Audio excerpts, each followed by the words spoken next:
दोस्तों, आज मैं आपके सामने हाल ही में रिलीज हुई एक जबरदस्त सस्पेंस थ्रिलर तेलुगु मूवी को लेकर आया हूं, जिसका नाम आप स्क्रीन पर देख सकते हैं और इसकी IMDb रेटिंग है 7.2। ये मूवी बहुत ही बेहतरीन है और शुरू से लेकर लास्ट तक काफी सारे ट्विस्ट से भरी हुई है। लास्ट मिनट तक हम लोग प्रिडिक्ट नहीं कर पाते कि मूवी का असली कल्प्रिट कौन है। इसलिए बिना देरी किए शुरू करते हैं आज की ये एक्सप्लेनेशन। लेकिन आगे बढ़ने से पहले इस वीडियो को लाइक और चैनल को सब्सक्राइब करना मत भूलना।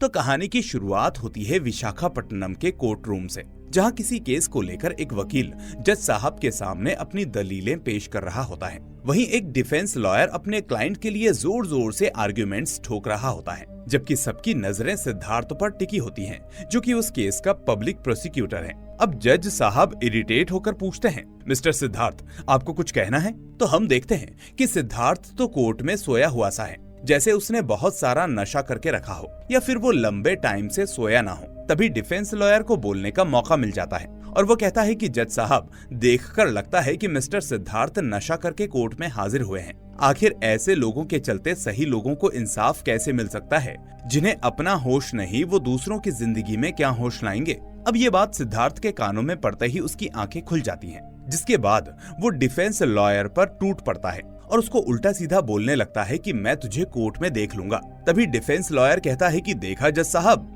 हम कोर्ट में ही खड़े हैं और ये मुझे धमकी दे रहा है कि मुझे कोर्ट में देखेगा। अब आप ही अंदाजा लगाइए कि ये आदमी कितने नशे में है। अब ये देखकर जज का पारा और भी हाई हो जाता है और वो सिद्धार्थ को कोर्ट के रूल्स ना फॉलो करने की वजह से 6 महीने के लिए सस्पेंड कर देता है। इसके बाद सीन फ्लैशबैक में जाता है, जहां हम देखते हैं कि कुछ दिन पहले सिद्धार्थ किसी जननी नाम की लड़की का केस लड़ रहा था। असल में जननी के साथ ऑटो शंकर नाम के आदमी ने बर्बर अत्याचार किया था और फिर सिद्धार्थ ने इस केस को अपने हाथ में लिया और कोर्ट में केस को लड़ा। इसके बाद उसने उन 3 लोगों को सजा दिलवाई जो इसमें शामिल थे और इस तरह जननी को इंसाफ मिल गया। फिर उसी दिन सिद्धार्थ लोगों की नजरों में हीरो बन गया और मीडिया वाले उसकी तारीफों के पुल बांध रहे थे। पूरी पब्लिक उसे सलाम ठोक रही थी। इसी तरह हमें पता चलता है कि एक वक्त था जब सिद्धार्थ क्रिमिनल्स को सलाखों के पीछे भेजता था, मासूमों को न्याय दिलवाता था। पर आखिर ऐसा क्या हुआ जो वो इतना उदासीन बन गया? तो अब चलते हैं सिद्धार्थ की पर्सनल लाइफ की ओर, जहां हम देखते हैं कि उसके माता पिता इस दुनिया में नहीं हैं, लेकिन उसके साथ उसकी एक बहन है जो उसकी जिंदगी का सहारा है। हम देखते हैं कि एक दिन सिद्धार्थ किसी केस के सिलसिले में ओल्ड एज होम पहुंचता है, जहां वो एक बूढ़े कपल से बात करने जाता है। दरअसल बात ये थी कि इन दोनों का बेटा इनकी प्रॉपर्टी हथियाने के चक्कर में था, इसलिए वो नेगोशिएशन के लिए अपने माता पिता के पास सिद्धार्थ को भेजता है ताकि वो कोर्ट का डर दिखाकर उनसे प्रॉपर्टी के लिए हाँ करवा सके। लेकिन तभी एक ट्विस्ट आता है। अब ओल्ड एज होम में रहने वाली सीता नाम की लड़की उसे उस कपल के साथ देख लेती है। फिर सीता सिद्धार्थ के पास आती है और कहती है कि इनका बेटा आज तक तो इन्हें देखने नहीं आया कि ये लोग कैसे हैं, क्या कर रहे हैं, और आज जब उसका बिजनेस में लॉस हो गया तो उसने प्रॉपर्टी के लिए आपको भेज दिया। अब उसे अपने माता पिता कैसे याद आ गए, इसलिए आप जाइए यहाँ से, हम कोर्ट में देख लेंगे। अब सिद्धार्थ यहाँ पर सीता को देखकर उससे इम्प्रेस हो जाता है, क्योंकि अमूमन ऐसा खरा कहने वाले लोग, खासकर लड़की, उसने आज तक नहीं देखी थी। इसलिए वो चुप हो जाता है और उस बूढ़े कपल से कहता है कि ठीक है, मैं अपने क्लाइंट को समझा दूंगा कि आप लोग इसमें इंटरेस्टेड नहीं हैं और मैं कोशिश करूंगा कि वो कोर्ट के चक्कर में ना पड़े और खुद आकर आपसे बात करें। और इस तरह वो वहां से चला जाता है। फिर धीरे धीरे सिद्धार्थ और सीता इस केस के सिलसिले में मिलने लगते हैं, जहां वो सीता की मदद करता है ताकि उस बूढ़े कपल की मदद हो सके। फिर धीरे धीरे दोनों में प्यार हो जाता है और ऐसे ही दोनों शादी कर लेते हैं। अब कहानी यहाँ से प्रेजेंट में आती है, जहाँ सिद्धार्थ एक शाम किसी पब में आता है और वहाँ वो दिव्या नाम की लड़की के साथ ड्रिंक करता है और थोड़ी देर के बाद वो दोनों नशा करके एंजॉय भी करते हैं। इसके बाद रात को करीब 11:30 बजे वो दिव्या को उसके हॉस्टल के पास ड्रॉप करता है और वहाँ से चला जाता है। लेकिन हम देखते हैं कि अब दिव्या अपने रूम तक नशे में लड़खड़ाती हुई पैदल जाती है, पर तभी एक अनजान शख्स उसका पीछा करता है, जो थोड़ी देर बाद मौका मिलते ही दिव्या पर हमला कर देता है और ये सीन यहीं पर कट हो जाता है। फिर हमें दूसरे दिन सुबह का सीन दिखाया जाता है, जहां दिव्या की लाश कुछ लोगों को क्वेरी के पास पड़ी हुई मिलती है, जिसे देखकर वहां चीख पुकार मच जाती है। इसके बाद वहां पर पुलिस, मीडिया और फॉरेंसिक टीम पहुंचती है और अपने अपने काम में लग जाती है। इसी बीच हम ACP कविता को देखते हैं, जो इस क्राइम सीन की बेहद बारीकी से जांच करती है। फिर थोड़ी देर में वहां उसका सीनियर रघुराम आता है जो असल में काम कम और अपनी बकबक ज्यादा करता है। यहाँ तक कि जब मीडिया वाले उससे केस के बारे में पूछते हैं तो वो कहता है कि आज मेरा बर्थडे है, आप लोगों को पता नहीं, पहले मुझे बर्थडे विश करिए। इसके बाद वो कविता के पास आकर केस के बारे में पूछने लगता है, लेकिन जब कविता उसको केस के बारे में बताना शुरू करती है तो वो एकदम से ताने मारने लगता है कि अब तक तुमने मुझे सैल्यूट नहीं किया और मुझे बर्थडे विश भी नहीं किया, सीधा केस पर आ गई। इस तरह अब कविता परेशान होकर उसको विश करते हुए केस के बारे में बताती है कि सर, क्राइम सीन पर कोई ठोस सबूत नहीं मिले, उस किलर ने बहुत ही ब्रूटल तरीके से उसको मारा है और मारने से पहले उसको शायद टॉर्चर किया है, बाकी तो फॉरेंसिक वाले ही बता पाएंगे। दूसरी तरफ हम देखते हैं कि सिद्धार्थ नशे में धुत एक एंटीक शॉप पर पहुंचता है जिसे जोसेफ नाम का लड़का संभाला करता था। अब जोसेफ उसको नशे में देखकर कहता है कि सर, मैंने तो मेडिसिन आपको दवा की तरह दी थी, लेकिन आपने तो उसकी लत ही लगा ली, प्लीज उसे छोड़ दीजिए, वो बहुत ही खराब चीज है। तो इस पर सिद्धार्थ हंसते हुए कहता है कि ज्यादा से ज्यादा क्या होगा, मैं मर जाऊंगा ना। खैर, तुम बताओ कि वो कृष्णा की मूर्ति आई या नहीं। तो जोसेफ कहता है कि वो मूर्ति आ गई है। इसके बाद वो सिद्धार्थ को वो मूर्ति दे देता है, लेकिन जब सिद्धार्थ उसे पैसे देने लगता है तो वो ये कहते हुए मना कर देता है कि सर, पहले आप ठीक हो जाओ, पैसे तो आते रहेंगे। फिर दूसरी तरफ रघुराम और कविता फॉरेंसिक डॉक्टर के पास पहुंचते हैं उस दिव्या की पोस्टमार्टम रिपोर्ट लेने के लिए।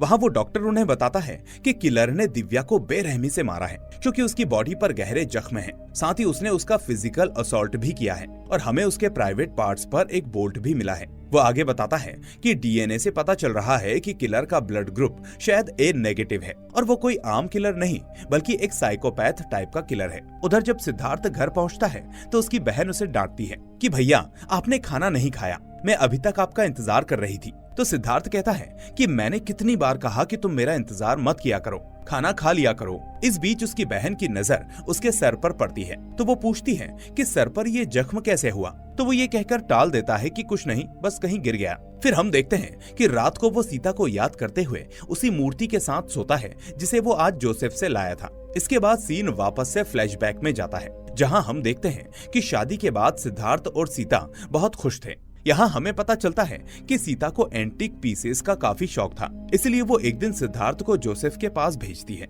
अब सीता फोन करके उससे कहती है कि अगर मिल जाए तो मेरे लिए कृष्णा की मूर्ति ले आना, लेकिन जोसेफ के पास उस वक्त वो मूर्ति नहीं थी, इसलिए वो कहता है कि जब आएगी तो आपको बता दूंगा। खैर, अब एक दिन शॉपिंग मॉल में सीता कपड़े ट्राई करने जाती है, लेकिन फिर अचानक वो वहाँ से गायब हो जाती है। सिद्धार्थ उसे आसपास देखने की कोशिश करता है, लेकिन उसे कुछ पता नहीं चलता। इसके बाद वो सीता को फोन पर कॉल करता है तो वो फोन उसकी बहन उठाती है, जो कहती है कि भाभी तो अपना फोन घर पर ही भूल गई हैं। ये देखकर अब सिद्धार्थ और घबरा जाता है और फिर वापस से इधर उधर देखने लगता है कि कहीं वॉशरूम में ना हो या कोई दूसरा सामान ना देख रही हो। पर जब काफी देर हो जाती है तो वो उसके मामा को कॉल करके पूछता है कि क्या सीता वहाँ आई है। तो मामा कहता है कि नहीं, क्यों, क्या हुआ। तो अब हमें पता चलता है कि उसका मामा वही फॉरेंसिक डॉक्टर है जिसको अभी हमने दिव्या के पोस्टमार्टम को करते हुए देखा था। खैर, अब रात को सिद्धार्थ पुलिस स्टेशन पहुंचता है और अपनी बीवी की कंप्लेंट लिखवाते हुए उसे फौरन ढूंढने की रिक्वेस्ट करता है, लेकिन ये पुलिस वाला उसका मजाक उड़ाता है क्योंकि एक बार सिद्धार्थ ने किसी केस में उसे कोर्ट के अंदर काफी शर्मिंदा किया था। इसलिए वो पुलिस वाला उससे कहता है कि तुम कंप्लेंट देकर चले जाओ, हम अपना काम अपने हिसाब से करेंगे, तुम्हारे हिसाब से नहीं। अब चाहता तो इस बात पर सिद्धार्थ उससे लड़ सकता था, लेकिन वो जानता था कि कानूनन वो एफआईआर के अलावा फिलहाल कुछ नहीं कर सकता, इसलिए वो कंप्लेंट लिखवाकर वापस अपने घर लौट जाता है। इस तरह अब सिद्धार्थ वापस अपने घर आ जाता है, जहां सभी लोग उसे समझाने लगते हैं कि फिक्र मत करो, सीता कहीं गई होगी, वापस आ जाएगी। अब हालांकि सभी उसे ऐसा बोल रहे थे, लेकिन टाइम इतना बीत चुका था कि वो भी जान चुके थे कि सीता गायब हो चुकी है। खैर, अब दूसरे दिन सिद्धार्थ के दिमाग में उस ऑटो शंकर का ख्याल आता है क्योंकि उसने उसे कुछ दिन पहले सजा दिलवाई थी और अब उसने उससे कहा था कि मैं तुम्हें बर्बाद कर दूंगा, तुम्हारे परिवार तक को नहीं छोड़ूंगा, मैं जेल से ही सब कुछ करवा सकता हूँ, मुझे बाहर आने की जरूरत नहीं। तो इस तरह अब उसे लगता है कि ये काम जरूर उसका होगा, इसलिए वो फौरन उससे मिलने जेल पहुंचता है और उससे पूछता है कि तुमने मेरी बीवी के साथ क्या किया, वो कहाँ है। तो ऑटो शंकर हंसते हुए कहता है, मैंने कहा था ना, मैं तुझे छोड़ूंगा नहीं। अब सिद्धार्थ उससे रिक्वेस्ट करने लगता है कि प्लीज बता दो मेरी बीवी कहाँ है, मैंने तो बस अपनी ड्यूटी की थी, सजा तुमको कानून ने दी। लेकिन अब ऑटो शंकर गुस्से में सिद्धार्थ को पीटने लगता है, साथ ही वो चिल्लाता है कि तुम्हारी बीवी ही नहीं, मैं अब तुम्हारी बहन को भी किडनैप करवा लूंगा। अब ये सुनकर सिद्धार्थ का गुस्सा फूट पड़ता है और वो शंकर को बुरी तरह से पीटने लगता है। और तब जाकर वो शंकर सच कहता है कि सीता की मिसिंग में उसका कोई हाथ नहीं है। वो तो खुद सिद्धार्थ ने आकर उससे पूछा, इसलिए मौका मिलने पर वो अपना गुस्सा निकाल रहा था। अब थोड़ी देर के बाद एक पुलिस वाला उसके पास फोन करता है कि हमें एक लड़की की डेड बॉडी मिली है, आकर शिनाख्त कर लो। ये सुनकर सिद्धार्थ के होश उड़ जाते हैं और वो फौरन घबराकर मॉर्चुरी पहुंचता है। लेकिन जब वो लाश को देखता है तो वो सीता नहीं होती। फिर धीरे धीरे दिन बीतते जाते हैं, लेकिन सीता का कोई अता पता नहीं होता, जिस वजह से सीता की याद में सिद्धार्थ पहले तो दारू का आदी बन जाता है और फिर एक दिन जोसेफ को वो नशीली चीजें लेते हुए देखकर उसे भी उसकी लत लग जाती है। और फिर आगे जो हुआ वो हमने देखा कि कोर्ट में उसके बर्ताव की वजह से जज उसे 6 महीने के लिए सस्पेंड कर देते हैं। अब कहानी यहाँ से प्रेजेंट में आती है, जहाँ हम देखते हैं कि एसीपी कविता और सिद्धार्थ की बहन एक दूसरे की सहेलियां होती हैं। अब कविता उससे पूछती है कि तुम्हारे भाई की सैडनेस की वजह क्या है, जिस पर सिद्धार्थ की बहन कहती है कि मेरा भाई अभी भी भाभी को लेकर परेशान है। पुलिस उनको ढूंढ नहीं पा रही और वो भी काफी ढूंढ रहा है, पर उसे भी कुछ हाथ नहीं लग रहा। कविता उसे सलाह देती है कि इस वक्त तुम्हें ही उसका सहारा बनना होगा। उसे समझाओ कि अपना ख्याल रखे और नशे से दूर रहे, जल्दी ही कोई ना कोई खबर मिलेगी। इसके बाद कविता और रघुराम पूछताछ के लिए दिव्या के हॉस्टल पहुंचते हैं, जहां वो रहा करती थी। अब यहाँ पर रघुराम को वॉचमैन पर शक होता है कि वो उनसे कुछ छुपा रहा है, इसलिए अब वो उसे अपनी स्टाइल में पूछताछ करता है। लेकिन अब डर के मारे वॉचमैन कहता है कि सर, दिव्या अक्सर हॉस्टल लेट नाइट आती थी और उसे नशे की आदत भी थी, क्योंकि हमेशा उसके कदम लड़खड़ाते रहते थे। लेकिन उसका एक बॉयफ्रेंड है दिनेश, और वो दोनों हमेशा झगड़ा करते रहते थे। वो कहता है कि दिनेश बीच के पास रहता है और मेरे पास उसका एड्रेस भी है, आप उससे जाकर बात कीजिए। इस तरह अब पुलिस दिनेश के पास जाती है, लेकिन वो उन लोगों को देखते ही भागने लगता है। पर रघुराम उसे पकड़ ही लेता है और कहता है कि बेटा, मेरी जॉब मुझे स्पोर्ट्स कोटा से ही मिली है, आखिर तू मुझसे बचकर भाग कैसे पाता। खैर, अब उसे पुलिस स्टेशन में लाया जाता है, जहां बहुत देर की धुलाई के बाद दिनेश कहता है कि मैडम, मेरा और दिव्या का ब्रेकअप हो गया था, अब मैं उससे कांटेक्ट में नहीं हूँ, आखिर मैं उसको क्यों मारूंगा। वो आगे कहता है कि रिसेंटली मैंने उसको एक और लड़के के साथ देखा था, वो उसका दूसरा बॉयफ्रेंड होगा। अगर मैं उसको देखूंगा तो पहचान लूंगा, शायद उसने ही उसे मारा होगा। इसके बाद कविता अकेले में रघुराम को बताती है कि सर, मुझे लगता है दिनेश का इसमें कोई हाथ नहीं। पर रघुराम कहता है कि क्रिमिनल्स के दिमाग को मैं जानता हूँ, हमें क्रॉस चेक करना पड़ेगा। यह आदमी अभी भी झूठ बोल रहा है, इतनी आसानी से इस पर भरोसा मत करो। लेकिन तभी कविता कहती है कि सर, मैं उसके बोलने की बात नहीं कर रही, लेकिन दिनेश का ब्लड ग्रुप बी पॉजिटिव है, जबकि हत्यारे का ए नेगेटिव था, इसलिए दिनेश वो किलर नहीं हो सकता।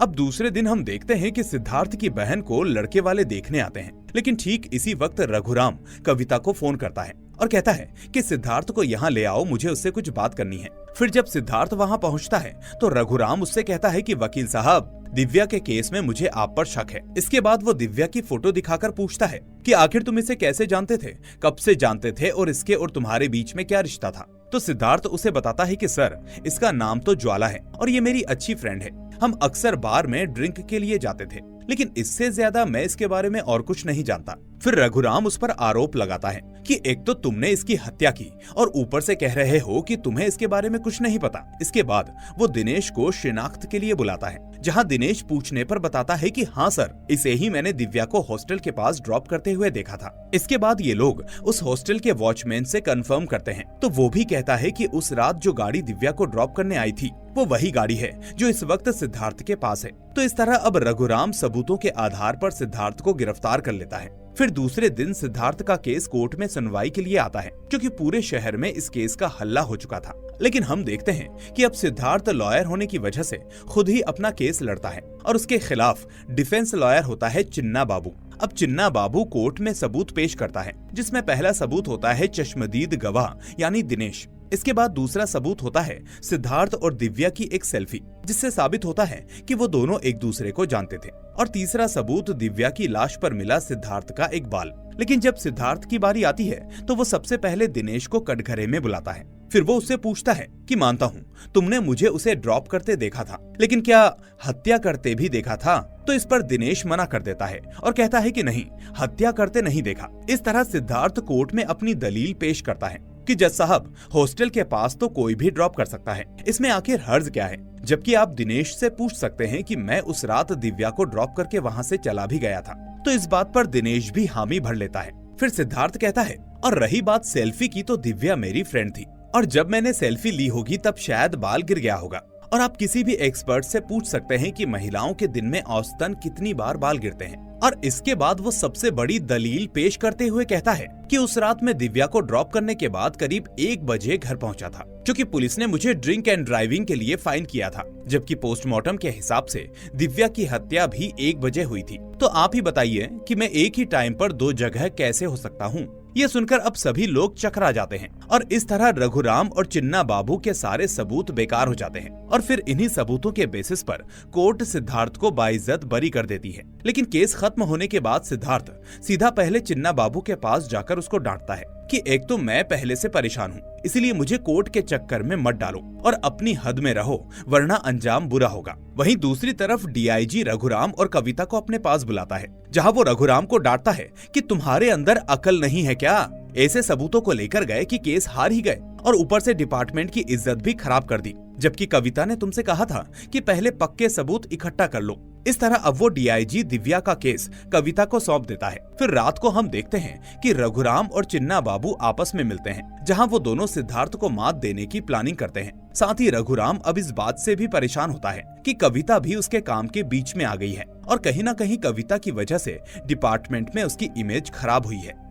अब सीन शिफ्ट होता है और हम इसी रात एक अनजान आदमी को चुपके से चिन्ना बाबू के घर में घुसते हुए देखते हैं। वहाँ वो आदमी चिन्ना बाबू की बीवी को बेरहमी से मार देता है, जिसके बाद सुबह उसकी लाश पास के खेतों में मिलती है, जिससे चारों तरफ अफरा तफरी मच जाती है कि एक वकील की बीवी का कत्ल हो गया। इसके बाद लोग पुलिस को इन्फॉर्म करते हैं और पुलिस फौरन वहां पहुंचती है। फिर कविता भी वहां आकर तुरंत क्राइम सीन की जांच करती है, जहां उसे कोई चीज पड़ी हुई मिलती है। अब वो बिना देरी किए सिद्धार्थ के घर पहुंचती है और उसे उसका वॉलेट दिखाते हुए कहती है कि तुम्हारा ये वॉलेट मुझे अभी क्राइम सीन पर मिला है। ऊपर से कल ही तुमने चिन्ना बाबू को धमकी दी और कल रात ही उसकी बीवी का कत्ल हो गया। पर मुझे पता है कि अगर मैं तुम्हें कोर्ट में ले गई तो तुम फिर से बच जाओगे।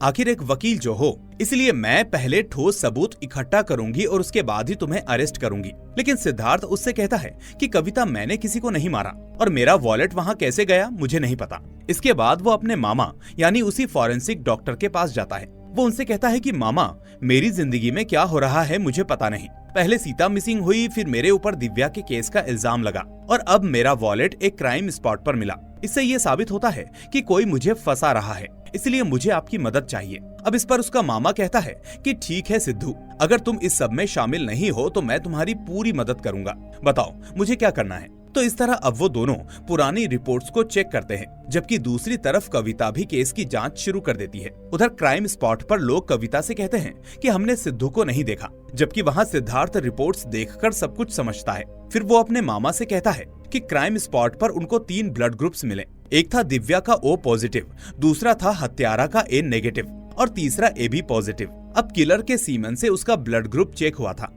लेकिन RH फैक्टर की वजह से नेगेटिव ब्लड ग्रुप भी पॉजिटिव हो सकता है, यानी हत्यारे का ब्लड ग्रुप AB पॉजिटिव है, जबकि मेरा असली ब्लड ग्रुप AB नेगेटिव ही है। खैर, इसके बाद वो अपने मामा से रिक्वेस्ट करता है कि वो उसकी डीआईजी से मीटिंग फिक्स करवा दे, जहां वो अपनी बात रख सके। तो इस तरह अब दूसरे दिन उन दोनों की मीटिंग फिक्स हो जाती है। अब सिद्धार्थ कविता के साथ डीआईजी के पास जाता है और फिर वो उसे अपने केस के बारे में एक एक छोटी से छोटी डिटेल्स समझाने लगता है। वो कहता है कि सर, जब मैं दिव्या के क्राइम स्पॉट पर गया था तो वहाँ मुझे कुछ सबूत मिले थे। फिर वो एक्सप्लेन करता है कि पहले मैंने वहाँ एक पत्थर पर खून से सी लिखा हुआ देखा, साथ ही वहाँ मुझे एक छोटा सा पेपर भी मिला, लेकिन हैरान करने वाली बात ये थी कि उसमें कुछ लिखा हुआ नहीं था। वो आगे बताता है कि इसके बाद दूसरा सबूत है वहाँ क्राइम स्पॉट पर पड़ा हुआ धान, जबकि वो जगह ऐसी थी जहां दूर दूर तक धान के खेतों का कोई काम नहीं था। यानी इससे साबित होता है कि किलर वहां पर धान को रखकर हमें कुछ हिंट्स देने की कोशिश कर रहा था। अब डीआईजी पूछता है कि वो हिंट क्या थी, तो सिद्धार्थ कहता है कि वो हिंट थी वकील चिन्ना बाबू के बीवी का कत्ल, क्योंकि उसकी लाश धान के खेतों में ही पाई गई थी। ये सुनकर अब कविता और डीआईजी दोनों शॉक हो जाते हैं कि आखिर सिद्धार्थ इतनी आगे तक कैसे पहुंच गया। लेकिन तभी सिद्धार्थ अपनी बात को आगे बढ़ाते हुए कहता है कि सर, इसके बाद जब मैं चिन्ना बाबू की बीवी के कत्ल वाले क्राइम स्पॉट पर गया तो वहाँ मुझे इन्वेस्टिगेशन करने पर कुछ रंग बिरंगे धागे नजर आए, साथ ही वहाँ भी खून से C और P लिखा था, यानी उस किलर के अगले मर्डर का हिंट। अब डीआईजी पूछता है कि इस बार तुम्हें क्या हिंट मिली, तो वो कहता है कि सर, असल में दोनों मर्डर्स के बीच में 10 दिनों का गैप है, इसलिए ये तीसरा मर्डर भी 10 दिन के गैप में होने वाला था। डीआईजी कहता है कि होना था मतलब? तो सिद्धार्थ कहता है कि इसका मतलब है सर कि वो किलर तीसरा मर्डर भी कर चुका है, क्योंकि चिन्ना की बीवी को मरे 10 दिन बीत चुके हैं, यानी हमें अब उस तीसरी लाश को ढूंढना होगा। वो आगे कहता है कि दिव्या के केस में धान मिले, जैसे चिन्ना की बीवी की लाश खेतों में मिली, और अब जब उसके पास धागे मिले तो मुझे लगता है कि तीसरी लाश हमें धागों के कारखाने में मिलेगी, यानी इस गांव के कॉटन मिल में। डीआईजी और कविता एक बार फिर से शॉक हो जाते हैं, जिसके बाद सिद्धार्थ उससे बोलता है कि सर, मुझे पुलिस की मदद चाहिए, मैं अकेले ये सब नहीं कर सकता। तो अब डीआईजी कविता से कहता है कि आप सिद्धार्थ की मदद करिए और इस केस को जल्दी से जल्दी सॉल्व कीजिए। तो इस तरह अब सिद्धार्थ और कविता सीधा उस गांव के कॉटन मिल के पास पहुंचते हैं और वहां जाकर अपनी इन्वेस्टिगेशन शुरू कर देते हैं। अब इसी बीच सिद्धार्थ को वहां अपना डुप्लीकेट ड्राइविंग लाइसेंस मिलता है, जिसे देखकर वो हैरान होते हुए कविता से कहता है कि देखा, किलर मुझे फंसा रहा है। इसी तरह उसने अभी तक मुझ पर सारे इल्जाम लगवाए हैं। अब काफी देर हो जाने पर उन्हें वहाँ कोई लाश नहीं मिलती और कविता कहती है कि यहाँ कुछ नहीं है, हमें कहीं और चलकर देखना चाहिए। लेकिन तभी सिद्धार्थ कहता है कि 10 दिन के हिसाब से वो कत्ल पहले ही हो चुका होगा, इसलिए अगर कहीं और वो लाश होती तो अब तक उसकी स्मेल की वजह से पुलिस को कोई ना कोई खबर कर ही देता। इसलिए मुझे लगता है कि इसी मिल के फ्रिज में हमें चेक करना चाहिए। तो इस तरह जब वो उस बड़े फ्रिज को चेक करता है तो वहाँ उन्हें सच में एक लड़की की लाश मिलती है और वहाँ भी किलर्स ने कुछ लेटर्स लिखे होते हैं। फिर जब उस लड़की की लाश को पोस्टमार्टम के लिए भेजा जाता है तो फॉरेंसिक रिपोर्ट आने पर सिद्धार्थ वहाँ कविता को बुलाता है। फिर वो उससे कहता है कि किलर ने इस लड़की को पहले पीट पीट कर बेहोश किया और फिर उसे फ्रिज में बंद करके बहुत सारे चूहों के साथ छोड़ दिया, जिसके बाद वो तड़प तड़प कर मर गई। इसके बाद सिद्धार्थ उन लेटर्स को डिकोड करता है जो उस लड़की की लाश के पास मिले थे और फिर जो उसे पता चलता है उससे उसका दिमाग घूम जाता है। वो कविता से कहता है कि मेरे हिसाब से किलर एक और मर्डर कर चुका है और वो मर्डर शमशान घाट के आसपास हुआ होगा, क्योंकि इस लड़की के पास हमें ह्यूमन एशेस के निशान मिले हैं। तो इस तरह अब वो दोनों शमशान घाट पहुंचते हैं, जहां उन्हें पता चलता है कि किलर ने वहां किसी को जलाकर मार डाला था। और इस बीच सिद्धार्थ अपना टाइम वेस्ट नहीं करता और फौरन आसपास जांच करने लगता है ताकि किलर से जुड़े हुए हिंट्स ढूंढ सके। अब इतने में वहां उनको एक फोटो भी मिलती है जिसके पीछे CFS/T लिखा होता है। इसलिए अब सिद्धार्थ एक एक करके सारे क्लूज को डिकोड करने लगता है, जिसके बाद आखिर में उसे एक नंबर मिलता है जो होता है 361/2010। अब ये नंबर देखकर वो कहता है कि ये तो कोई केस का नंबर लगता है। इसलिए अब वो अपने पुराने केसेस की फाइल्स को चेक करने लगता है, जहां उसे इसी नंबर की फाइल मिल जाती है। वो कविता से कहता है कि ये केस मैंने ही लड़ा था, वो भी कुछ सालों पहले अजय नाम के एक आदमी के खिलाफ। इसके बाद वो कविता को अजय के केस के बारे में बताता है। वो कहता है कि अजय एक साइको किस्म का इंसान था जो लड़कियों के प्राइवेट कपड़ों को चुराकर अपने पास रखता था। और फिर इसी बीच एक दिन उसने अपने अपार्टमेंट में एक छोटी बच्ची को देखा, जिसके बाद वो उसे अपने साथ ले गया और उसके साथ गलत हरकतें की। फिर मैंने ही उसे पकड़ लिया और काफी पीटा, लेकिन इतना ही नहीं, मैं ही उसे कोर्ट तक ले गया और वहाँ उसे सजा दिलवाई। लेकिन बाद में मुझे पता चला कि अजय को बेल मिल गई। अब इसी बीच सिद्धार्थ को उस जली हुई लाश की पोस्टमार्टम रिपोर्ट भी मिल चुकी थी और जब उसे पता चला कि ये चौथी लाश किसकी है तो अब उसका शक यकीन में बदल जाता है। अब वो कविता से कहता है कि ये जली लाश असल में उसी छोटी बच्ची की माँ की है जिसके साथ अजय ने गलत काम किया था। इसके बाद सिद्धार्थ कविता से कहता है, अजय मुझे फंसा रहा है और मुझसे बदला लेना चाहता है, इसलिए उसने उन्हीं लोगों को चुना जो मुझसे जुड़े हुए थे और धीरे धीरे उसने सभी जगह मुझसे जुड़े हुए क्लूज भी छोड़ दिए ताकि शक पूरी तरह से मुझ पर जाए। फिर वो कहता है कि शायद सीता को भी उसने ही किडनैप किया होगा, लेकिन हमें उसे अब जल्द ही ढूंढना होगा। तो इसके बाद वो दोनों अजय के घर जाते हैं और अजय के माँ बाप से पूछते हैं कि तुम्हारा बेटा अजय कहाँ है। पर यहाँ उन्हें एक शॉकिंग बात पता चलती है कि जेल से बाहर आने के बाद अजय ने खुद की जान ले ली। अब ये सुनकर इन दोनों के सामने पूरा केस वापस से पॉइंट 0 पर आ जाता है, यानी अब तक की मेहनत पूरी तरह से पानी में चली जाती है। खैर, अब इसके बाद सिद्धार्थ और कविता अजय के घर से निकलने ही वाले होते हैं कि तभी इतने में पता नहीं कैसे पूरे मीडिया वाले वहां आ जाते हैं और उन्हें घेर कर सवाल करने लगते हैं। अब वो कविता से सवाल पूछते हैं कि आप कैसी ऑफिसर हैं, मरे हुए आदमी को अरेस्ट करने आई थी, जबकि सिद्धार्थ पर तो पहले भी केस था। अब कविता इस बात का जवाब नहीं दे पाती और वहां से चली जाती है। लेकिन फिर हमें दिखाया जाता है कि ये सारी खबर असल में मीडिया को लीक करने वाला कोई और नहीं बल्कि रघुराम था, जो अब तक कविता पर नजर रख रहा था और उससे अपनी बेइज्जती का बदला लेना चाहता था। फिर हम देखते हैं कि इसी इंसिडेंट के बाद डीआईजी कविता को अपने पास बुलाता है और उसे डांटता है कि मैंने कहा था कि इस केस को कॉन्फिडेंशियल रखना, क्योंकि पहले से ही मेरे ऊपर बहुत प्रेशर है, तो फिर मीडिया को इस बारे में पता कैसे चला। इसके बाद वो गुस्से में सिद्धार्थ से कहता है कि पुलिस अब तुम्हारी मदद नहीं करेगी, पुलिस के पास दूसरा काम भी है और वो है उस किलर को पकड़ने का, चाहे वो तुम ही क्यों ना हो। खैर, अब सिद्धार्थ यहाँ से केरला जाता है और वो वहाँ की पुलिस से मिलकर अपनी इन्वेस्टिगेशन शुरू करता है। असल में उसका मानना था कि अजय ने खुद को नहीं मारा है, बल्कि वो अभी भी जिंदा है। तो इस तरह उसे केरला में उबेद नाम के एक आदमी का पता चलता है जो अजय के संपर्क में था। पर यहाँ उसे उबेद तो नहीं मिलता, लेकिन फिर वो उसके घर की तलाशी लेने लगता है, जहाँ उसे एक लैपटॉप मिलता है। फिर जब वो उस लैपटॉप की ब्राउजिंग हिस्ट्री में जाकर अजय टाइप करता है तो वहाँ से फेसबुक पर अजय का अकाउंट मिलता है और फिर उन दोनों की चैट से उसके सामने एक नई चीज आती है। यहाँ उसे पता चलता है कि अजय ने जानबूझकर एक फेक फेसबुक पेज खोला था जिसमें उसने ब्लड डोनेट करने वालों को इनवाइट किया था और उसी प्रोसेस में उसे उबेद का पता चला जिसका ब्लड ग्रुप AB पॉजिटिव था, यानी जो ब्लड ग्रुप खुद अजय का था। इसलिए अजय ने उबेद से पहले दोस्ती की और फिर उसे मारा, जिसके बाद उसने अपनी मौत का ड्रामा किया।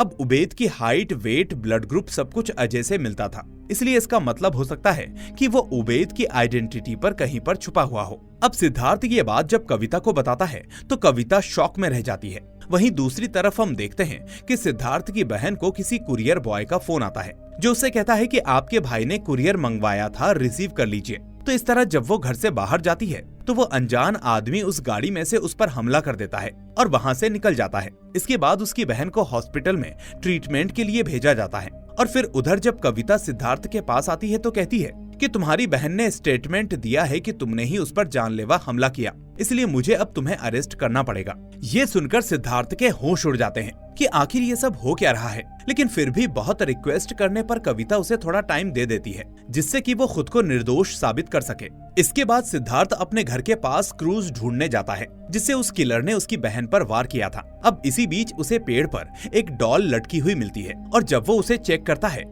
तो उस डॉल में एक छोटा सा पेपर होता है, लेकिन उस पर भी कुछ लिखा हुआ नहीं होता। अब सिद्धार्थ को याद आता है कि उसे दिव्या के स्पॉट पर भी एक पेपर मिला था, इसलिए अब वो उन दोनों पेपर्स को एक केमिकल में मिक्स करके देखता है तो उसे एक लोकेशन के बारे में पता चल जाता है। और जब सिद्धार्थ उस लोकेशन पर पहुंचता है तो वहां शॉकिंगली अजय पहले से मौजूद होता है जो सिद्धार्थ को घूरे जा रहा था। लेकिन जब वो अपना मास्क हटाता है तो वो कोई और नहीं बल्कि वही जोसेफ था। असल में अजय ने ही फेस सर्जरी करवाकर खुद को जोसेफ बना लिया था ताकि कोई उसे पहचान ना सके। हालांकि पहले वो उबेद की आइडेंटिटी के साथ रहना चाहता था, लेकिन वो पॉसिबल नहीं हो पाया, इसलिए उसने जोसेफ नाम का किरदार अपना लिया। उसके बाद जोसेफ ने जानबूझकर सिद्धार्थ को नशे की लत लगाई और फिर उसी ने उसकी दिव्या से मुलाकात करवाई। फिर बाद में उसने दिव्या को मारा और सिद्धार्थ के सबूत छोड़े ताकि पुलिस उस पर शक न करे। इसके बाद जब उसको पता चला कि सिद्धार्थ ने कोर्ट में चिन्ना बाबू को धमकी दी है तो उसने उसकी बीवी को मार दिया ताकि सिद्धार्थ के खिलाफ सबूत भी मिल जाए और चिन्ना की गवाही भी कि उसको सिद्धार्थ ने धमकी दी थी। हालांकि हमें उस तीसरी लड़की की लाश के बारे में नहीं बताया जाता कि उसका सिद्धार्थ से क्या कनेक्शन था, लेकिन थोड़ी देर पहले भी जोसेफ ने सिद्धार्थ का मास्क पहनकर उसकी बहन पर वार किया था, जिस वजह से उसने भी यही कहा कि उसके भाई ने उस पर हमला किया। अब ये पता चलते ही सिद्धार्थ उसको बुरी तरह से पीटने लगता है और फिर उससे पूछता है कि बता मेरी बीवी कहाँ है, क्या किया है तूने उसके साथ। अब शॉकिंगली सीता भी वहीं होती है जिसके चारों तरफ कुत्ते होते हैं और फिर एक लंबी फाइट के बाद सिद्धार्थ जोसेफ के मुंह में एक खतरनाक कीड़ा डाल देता है जिससे जोसेफ मारा जाता है और फिर आखिर में सिद्धार्थ सीता को कुत्तों से बचाकर बाहर निकाल लेता है, जिसके साथ ये मूवी यहीं पर एंड हो जाती है। अब दोस्तों, हालांकि वैसे तो इस मूवी में काफी सारे ट्विस्ट थे, लेकिन मेरी नजर में राइटर को यहाँ एक और ट्विस्ट डालना था कि उसे सीता को जोसेफ के साथ मिला हुआ दिखाना था। वो ये दिखा सकते थे कि वो जोसेफ की गर्लफ्रेंड थी जो बाद में जानबूझकर सिद्धार्थ से मिली और उसके साथ रिलेशनशिप शुरू किया ताकि जोसेफ अपना बदला सिद्धार्थ से ले सके। इस तरह की हैप्पी एंडिंग्स हम बॉलीवुड की कई मूवीज में देख चुके हैं, पर साउथ की मूवीज से हमारी एक्सपेक्टेशंस कुछ हटकर होती हैं। इसलिए अगर थोड़ा ऐसा क्लाइमेक्स होता तो थोड़ा और मजा आता। खैर, आपको ये मूवी कैसी लगी मुझे कमेंट करके जरूर बताएं। साथ ही इस वीडियो को लाइक करके अपने दोस्तों के साथ भी शेयर कर दें। लेकिन अगर आप नए हैं तो फटाफट चैनल को सब्सक्राइब करके नोटिफिकेशन बेल को भी दबा दें ताकि कोई भी आने वाली वीडियो आपसे मिस ना हो। अब मैं मिलूंगा आपसे अगली ऐसी ही वीडियो में सस्पेंस थ्रिलर मूवी के साथ। Till then take care and thanks for watching.